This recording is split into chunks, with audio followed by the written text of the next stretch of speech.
人工上面咧，同之前 NHS 就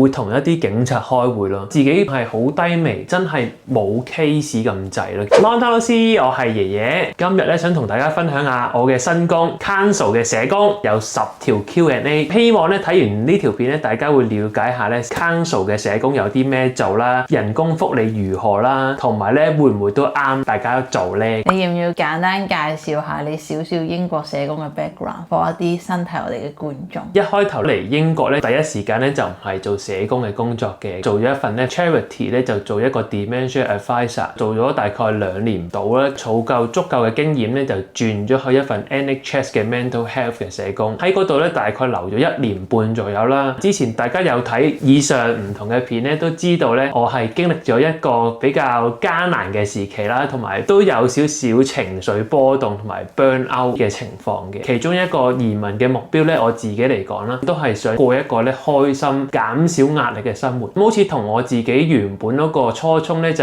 有啲唔一樣啦，咁所以我就決定轉工。機緣巧合下啦，俾我見到呢份 Counsel 嘅呢份工啦，好順利咁就拎咗呢份工作啦。第一條問題 ，Counsel 呢一份工有啲乜嘢吸引你嘅地方？原本呢份工嘅廣告咧係寫4天工作嘅，本身之前就做到好攰啦，心諗做5日同4日咧人工唔係話相差咁多，但係可以換嚟更加多嘅自由時間啦，去拍片又好，去玩又好啦。本身我就因為咁樣咧而申請呢份工嘅，咁但係唔知點解咧，我 in 完之後順利拎咗份工之後，個 manager 就同翻我講，原來咧4日呢個咧係冇咗嘅，就問我5日得唔得？成日去旅行啦都要啲錢啦，咁所以5日都 OK 嘅。最尾就應承咗5日工作。第二個部分咧就係因為佢條 team 個名叫做 Early Help Team， 屬於早期介入啦。初頭對呢條 team 唔係太多理解嘅，咁我就諗如無意外就唔需要處理啲法律嘅 case 啦，好嚴重嘅 safeguarding 啊嗰啲可能我都唔需要去掂啦。第三就係多啲係做啲轉介啊，真係好輕度嘅介入工作咯。同我之前 mental health team 比較咧，嗰個難度同埋嚴重性咧都大大減低。因為我之前點解咁辛苦咧，就係我自己太上心，有啲 case 咧，然後影響咗我個生活質素啊、睡眠質素啊。當所有 case 都係放輕啲嘅，我幻想咧就應該會自己 manage 得好啲咯。喺呢個位都吸引到我咯。呢個係你當初吸引入嚟嘅地方啦，然後佢都請咗你。咁到你實質做落啦，你覺得你而家 Counsel 呢一份社工嘅工，同你之前做 NHS CMHT 嗰份最大嘅分別係啲乜嘢咧？而家我落手落腳做咧，真係冇 case 咁滯咯，叫做點樣咁講咧？同一啲市民接觸嘅時候咧，我哋聽嗰啲 case 咧，唔係叫做 case 咯，叫做 contact 咯。喺個系統上面咧，都未需要變成一個 C 字，因為我哋 C 字嘅 logo 咧就係代表嘅係 case 嘅意思啦。我哋好多時候咧，仲係停留於 contact 嘅部分。每一個 Counsel 都係㗎啦，會有一條 hotline 嘅。無論有啲咩 safeguarding 啊，有啲咩服務上嘅需要咧，大眾市民咧就打呢個 hotline 或者 send 一個 email 咧，就去一個叫做聯絡中心嘅物體啦。我哋條 team 咧就主要咧就係做一啲分流，或者係做一啲初期嘅聯絡，了解下個 case 需要啲乜嘢，符唔符合到 Care Act 嘅需要。Care Act 都有個門檻嘅，即係可能喺某個身體程度上有2種嘅缺損咧，先屬於滿足到 Care Act 嘅要求，然後 Counsel 咧先會俾服務你嘅。缺損嘅部分啦，咁係屬於啲咩缺損咧？例如係煮食唔到啊，行動能力啊，自己沖涼個人衛生處理唔到啊，出去社交，以至於可能係去一啲 community 自己能唔能夠交通啊，呢一啲有2種嘅缺損做唔到咧，咁先屬於係 Counsel 需要去長期照顧嘅一啲人士咯。咁我哋就會了解下嗰個人有冇符合到呢一啲要求咯。如果佢哋唔達標嘅時候咧，睇下佢哋有啲咩問題啦，咁啊做翻一啲相應嘅轉介咁樣咯。大家會聽得到咧，就係 case 嘅嚴重性咧都爭好遠，同埋咧之前我嘅 case load 喺 CMHT 咧都要有大概20個或者以上啦。一個人要處理20個 case 或以上咧係相當吃力嘅，因為個複雜性一嚟多啦，paperwork 係多啦，仲有啲可能係需要牽涉法律嘅問題啦，咁我要上 court 啊，或者係寫一啲法律嘅文件。而家咧，我通常都係得4至5個 contact 左右，一日可能要處理到2-3個咯。打好啲資料 send 俾 manager 去批完就可以 send 去第二條 team 或者係完成咗嗰個個案㗎啦。大家聽得到係真係爭好遠。咁你覺得 Counsel 社工同 NHS 社工嗰個角色定位有啲咩唔同？NHS 始終都係一個醫院嘅機構咯，咁佢哋會真係着重翻喺醫療方面多少少，會有好多啲專業個案會議啦，同一啲醫生啊、consultant 啊、護士或者係好多職業治療師、物理治療師咧去開會去討論 case。Counsel 咧就好唔同咯，好少話有一啲多專業嘅個案會議嘅喺我呢條 team 入邊，好多時候咧就會有4至5個咧 senior 嘅 social worker 咧喺一條 team 入邊，可能就住嗰個 case 有啲咩唔清楚咧，你可以問呢4-5個 senior social worker 去拎翻一啲嘅資料啊，或者有冇啲可以做得更加好嘅地方咁樣。啲同事都好興咧用 Teams 去求救嘅，但係咧我之前喺 NHS CMHT 嗰陣時咧，係好多時候個 senior 都唔喺 office 咯，真係嘅。如果你 counsel 咧嗰個成個安排上偏間，都會完全好體貼咁去有 senior 支援到你咯。咁你而家日常嘅工作係啲咩？有冇一啲日常嘅 routine 或者一啲 case 可以簡單分享下？主要分咗3個 function 嘅。第一個 function 就係純粹 on duty 啦，一個 counsel 有一個叫做 social care hotline 嘅。當有啲市民需要一啲支援嘅時候咧，可以 email 或者打電話去通知 counsel 啦。counsel 咧就收集咗好多 referral 咧，會俾我哋呢條 team 咧就做 screening。咁我哋就會分咗唔同嘅顏色，定咗一啲先後次序或者緊急嘅情況啦，再分去我哋其他同事。咁其他同事就叫做 take allocation 啦，負責去聯絡嗰啲人啊，就好似我啱啱所講啦，睇下佢哋有冇滿足到 care ethic 嘅要求啦。如果佢哋滿足唔到嘅，通常都係做啲轉介啊，俾啲電話資料啊，或者佢哋如果係有經濟困難，可能介紹啲 food bank 啊之類啦，即係運用社區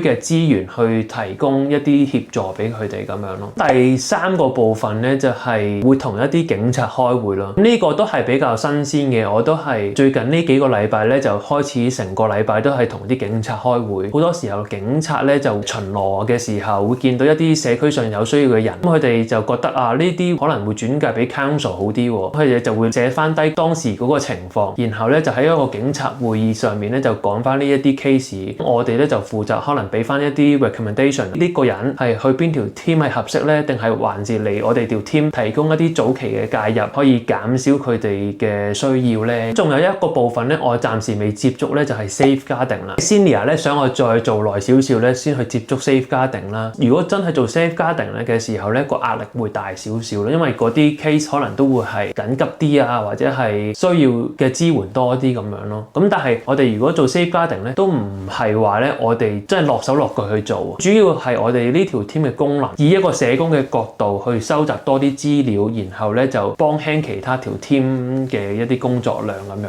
你哋係咪有 safeguarding team 嘅 ？Counsel 係有 safeguarding team 嘅，但我哋條 team 入邊咧都有負責 safeguarding 嘅部分咯。好多時候咧，而家嘅社會人士咧都偏向濫用咗啦，或者係覺得啊嗰個人係咪真係有 safeguarding 咧？講一個好簡單嘅例子，家暴，即係我問你咧，你覺得家暴係咪一個 safeguarding？係啊，以一個社工嚟講咧 ，safeguarding 咧係嗰個人要有 care needs 先屬於 safeguarding 咯。假設一個正常嘅人士啦，俾一個配偶去打嘅，即係我俾你打咁樣。我俾你打，唔係你俾我打，我俾你打。我俾你打嘅機會多啲。咁好啦，你俾我打啦。係啦，我俾你打，因為咧我係一個行得走得嘅人啦，有自己自理能力啦。可能你一次襲擊咗我，報咗警，其實嗰個咧唔應該當係 safeguarding 嘅，因為咧我係一個有行為能力嘅人啦，我自己可以幫自己做決定啦，我都可以有能力咧去避免日後自己 at risk 啊，即係我自己保護到自己啦。簡單啲嚟講，喺呢個情況上咧，其實唔屬於 safeguarding 嘅，可能大家就會覺得 abuse 用咗呢個 term 就直接等於係 safeguarding。我作為一個社工嘅角度就同你講咧，就係咁樣就唔屬於係 safeguarding 啦。去到我哋呢條 team 嘅時候咧，我哋就會了解翻成個情況，然後再做翻個決定咯。哦，咁即係我而家可以揼你啦。你揼我冇 safeguarding，但係你都會被法律制裁㗎。好啦，即係唔需要特別去有個 safeguarding team 去照顧我咁解啫。好啦，唔答你。下一條問題，你啱啱都有講過嘅，咁而家你呢個 council 嘅人工同福利實際係點嘅咧？人工上面咧同之前 NHS 就差唔多嘅，工時係短啲噶嘛，我哋唔會咁除啦，我哋唔會除翻呢個 hourly pay 啦，但係理論上應該係高啲嘅。係啦，同埋我而家呢個工時咧就係9點到4點半1至5啦，最多咧係可以3日 work from home 嘅。之前咧就係9點到5點1日 work from home 咁樣咯。福利方面咧，好似 pension 咧，我問過 ChatGPT 咧，我唔係好了解啊，大家都唔好太盡信。聽講咧 council 嘅 pension 都幾唔錯嘅，係咯，即係得個資字啦。咁但係因為而家距離退休咧都仲有好耐嘅時間先會退休啦，咁所以呢個 pension 咧我就唔係太作一個決定性嘅考慮嘅。想了解更多我哋嘅工作內容，可以睇翻我哋 IG Story 嘅 highlight， 仲有好多我哋嘅英國近況、旅行片段。有興趣嘅朋友記得快啲 follow 我哋啦！呢份工作個壓力大唔大？而家我覺得個壓力控制個水平係好咗好多嘅。呢幾年嘅工作嚟講咧，暫時嗰個壓力係處於最低嘅水平咯。咁唔係話冇壓力，其實每一日嘅工作都忙。同大家講 on duty 啦，你幻想一個 council 咧，其實好多時候嗰啲 referral 個量咧係好多嘅。基本上咧，我係做足一日嘅。雖然 work from home 啦，但係你可以做足成日嘅。work from home 工作都係好忙嘅。咁但係正如啱啱所講啦，個壓力咧上面咧就真係少好多。工作都係相對離身少少咯，我可以咁講。由一開始睇我哋嘅觀眾都知，可能上一份工 paperwork 係其中一個令你覺得好痛苦嘅地方。咁你而家嘅 paperwork 又係如何咧？而家個 paperwork 咧，主要咧就係我聯絡咗個 case 啦，會打翻個 case 嘅 summary 啦 ，case notes 啦，我會打翻出嚟啦。個 case 要轉去第二條 team 咧，可能 INT 之類咧，就會寫翻個 transfer summary 咯，即係好似以前讀書咁咧，佢要寫好多 summary 俾翻其他社工咧做跟進咁樣。主要都係呢啲咯。以個 paperwork 嚟講，就一定咧就冇 CMHT 咁多，因為 CMHT 講緊就要做5大份 assessment， 再加上可能一啲 court 嘅 case 嘅記錄啊。以 paperwork 嚟講咧，而家係等於超多同埋係接近冇乜嘅水平咯，我可以咁講。如果要講你而家呢份工最辛苦嘅地方係有冇咧？學得最多或者最辛苦要適應嘅地方咧，就係我而家要處理嘅 case 嘅闊度係多咗好多嘅。之前啦，或者我由香港都好啦，我主力都係長者工作嘅社工啦，服務嘅人均年齡都係65歲或以上。但係而家咧嗰個種類真係多咗好多嘅，由18歲或以上已經係屬於我會接觸嘅群體啦，亦都會接觸多咗好多可能有 autism 啊、ADHD 啊，或者 mental health 啊，或者有一啲 abuse 嘅一啲個案啦，咁我都會聯絡，跟住睇下佢哋有咩需要，符唔符合 Care Act， 然後提供服務咯。要對唔同嘅服務都要熟悉啲，即係可能我以往好少接觸 autism 嘅，但係我而家咧唔可以講呢句咯，即係我要了解多咗可能其他 autism 或者係其他呢一啲人士咧，有冇一啲嘅機構可以提供協助啊？對成個社區嘅支援嗰啲資源咧個了解度咧都要提升一啲咯。咁呢一啲就係要學習嘅地方。比較新穎啲就係要同警察去開會咯。最近記得咧就係有個 case 啦，啲學生啊喺玩 Truth or Dare， 喺香港我哋都會有玩 Truth or Dare 啦，但係英國嘅 Truth or Dare 咧就瘋狂好多，同埋有啲色情嘅部分啦，我哋都要再去做轉介啊，幫手去了解一下成個情況咁樣咯。你會覺得每一日聽到嘅 case 咧，嗰個花款係多啲，同埋係新穎啲咯。對我嚟講，作為一個社工咧，可以更加了解到成個英國社會嗰個脈搏。下一題就係你而家喺英國都做咗幾年社工啦，同你喺香港做社工，你覺得你自己心態上啦，或者係工作態度或者手法上啊，有冇啲好唔同嘅差異咧？最大唔同咧就係對人身自由嘅權益嘅保障啦，同埋我自己對嗰啲 abuse 啊、safeguarding 咧係敏感咗好多嘅。人身權益咧就係會從可能一啲 demand 嘅個案會睇得到啦，可能喺老人院，英國咧就係即使佢打人、揼人或者有遊走問題、走佬、爬牆離開個老人院都好咧，老人院咧係唔會有任何方法咧可以綁到嗰個老人家，亦都唔會話用一啲好難開嘅一啲木板凳咧去困住個老人家咯。所以嗰個人咧行得走得，你就俾佢行得走得。如果個人老人家係有遊走問題嘅，成日試下嗰啲門啊撞下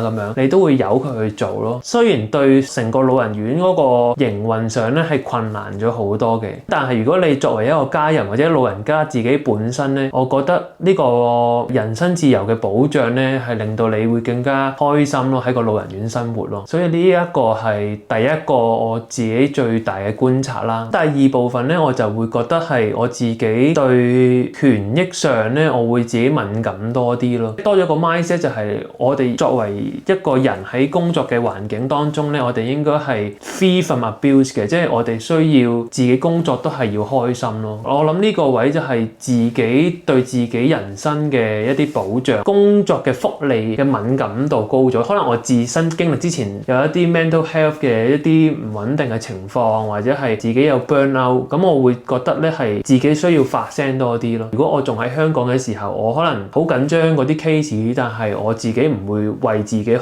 保障自己而發聲。自己都有人權㗎嘛，好多時候社工成日講話 empowerment， 即係我哋要令到服務使用者可以充權，佢哋自己可以幫自己發聲。但係好諷刺地，香港大部分社工咧係忘記咗幫自己去揾翻自己嘅權益咯。當好多時候星期六日仲覆緊上司嘅 message 啊，罔顧咗自己嘅 mental health 啊，或者成日點樣努力去為 case 去謀福利嘅時候，但係自己嗰個福利咧，往往擺到最低咯。自己變相係好低微，即係你唔幫自己充權，唔幫自己 empowerment， 點樣去說服到個 case 可以幫自己去 empowerment 咧？咁呢個我諗係我喺英國多咗呢啲反思咯，因為可能真係跳出咗個環境，而你多咗呢啲空間，同埋都會喺其他同事可以觀察到，佢哋會懂得為自己發聲，幫自己求助。我諗呢一個係一個 mindset 上嘅轉變咯。因為 mental health 無論係以前做 case 又好啦，之前自己工作嘅困難所經歷嘅一啲情緒啦 ，mental health 咧真係會令到一個人係 dysfunction 咯，可能日常嘅工作、日常嘅生活處理係完全喪失咗個能力咯。所以大家都唔好睇輕 mental health 咯，即係 physical health 同 mental health 都係同樣咁重要咯。轉工之後有冇啲乜嘢嘅情緒嘅轉變呢？情緒轉變就大咯，就係成個人係正面翻啦。唔知大家對我嘅觀感係點啦？咁我自己覺得咧，本身自己份人都偏向正面嘅，係好 P 嘅人嚟噶。啲嘢咧好鬼混亂啊，同埋咧偏向係金魚啲嘅 case，我會好上心，但我自己日常嘅生活咧就會好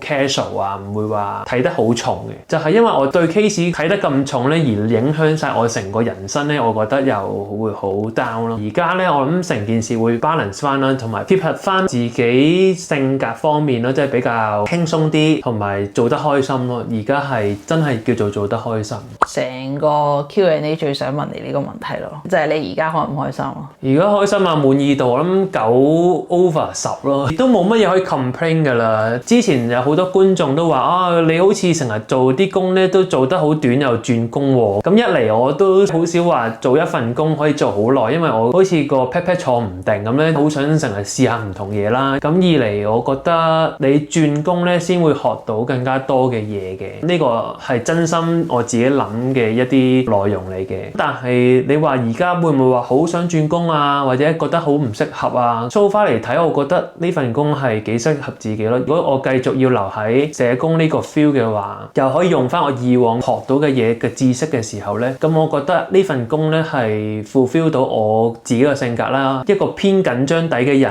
而喺一啲相對早期介入嘅工作咧，我發揮到我自己嘅長處，又可以控制得好嗰個壓力咯，所以係開心嘅。好似我之前咁啦，經歷咗一啲覺得自己呢份工唔合適嘅，當時我其實好迷茫。我諗大家睇翻我之前嘅片都會覺得我好迷茫，甚至乎咧係好想轉行，覺得成個世界灰色。因為我當時嘅思考咧就係諗，英國社工都係咁噶啦，轉邊份工咧都係咁慘噶啦，即係我當時係咁諗嘅。但係 you never know 嘅，好似係以偏概全咁咯。因為我喺呢條 team 唔開心，唔代表我轉咗第二條 team 唔開心，係講緊個環境本身適唔適合你，同埋你自己個性格係點咯。咁如果你係揾到一個比較啱嘅 perfect match 嘅話，咁你咪會自然開心，自然覺得係冇咁大壓力咯。所以我覺得大家係可以 keep your eyes open 啦。如果自己工作真係唔如意嘅，好想試下唔同嘅新嘅嘢，唔好講話好 jumpy 啊，轉好多份工啊，或者好似一年都做唔到啊，即係我諗呢啲都係世人俾大家嘅枷鎖咯。呢啲枷鎖合唔合理呢？需唔需要 care 呢啲枷鎖呢？咁我諗交翻俾你自己決定咯。但係問我本身，我就覺得如果大家真係工作唔合適嘅，試下唔同嘅機會都係好咯。同埋我覺得喺英國咧更加冇講嗰啲我要做一份工打到老，或者好容易見到咧30-40歲、40-50歲嘅朋友仔咧都會轉行，可能有啲實習社工學生年紀都係偏大嘅。即係我唔係話點樣要唱好英國啦，但係英國本身咧就係可以包容你去更加多嘅嘗試咯，冇話一份工做到老做到死，你係可以去到唔同嘅年紀，覺得邊個工種係合適，然後你去轉行。我都替你開心嘅，揾到份適合自己嘅工。係啊，我都為咗自己開心，為咗自己鼓掌。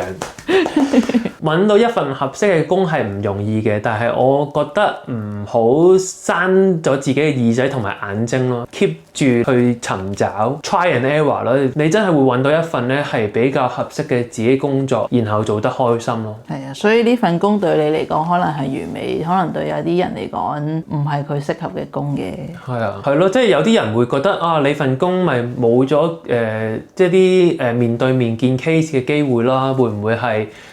少咗挑戰性啊咁樣？但我會話我而家呢一個 stage，我可能就係需要呢一啲咁嘅嘢咯，即係需要一啲比較冇咁埋身嘅 case， 等我可以係 settle 下個人咯。而家就加入 Patreon 成為我哋嘅會員，每月有一次30分鐘嘅個別化輔導、情緒支援同埋親子教育諮詢，你唔需要一個人自己摸索，而家就俾我哋更貼近咁陪伴你，一齊讓成長更踏實，讓陪伴更有力量。各位觀眾，唔知你最近會唔會想轉工呢？轉工會考慮啲咩因素呢？又或者睇完呢條片有冇促進到大家嘅思考呢？歡迎大家喺留言區留言啦！咁我係椰子嘅爺爺，中意我哋嘅 video 記得俾個 like 同埋 subscribe 我哋啦！我哋下條片再見，係咁先，拜拜。點解你講英文講得咁好，但係你永遠講 case 嘅？ case 係香港人嘅傳統。